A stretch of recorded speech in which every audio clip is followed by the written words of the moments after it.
wag nating isipin lagi na may hadlang doon sa mga pangarap natin na for example, minsan ginagamit natin yung kahirapan para hindi tayo makapag-aral. So wag nating gamitin yon. But basically, we really need to move forward. Kung ano man yung sitwasyon mo, nasa mayaman, nasa mahirap, or saang sulok ka man ng mundo, gamitin mo yung talento mo sa tama at gawin mo kung ano yung dapat at simulan mo kung ano yung resources na mayroon ka.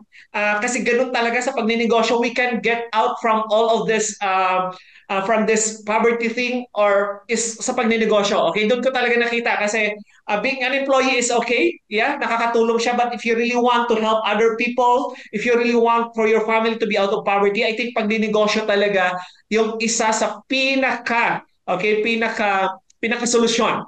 Kasi like nung sinimulan ko yung kumpanya, I have only 10,000 pesos. And I grow up it now to millions of pesos. But still, at maniwala kayo sa sarili nyo, okay? Maniwala kayo doon. Kung may idea kayo, showcase it, okay? Kapalan niyo yung mukha ninyo to tell the people that you have that great idea, to show to the people and start doing it.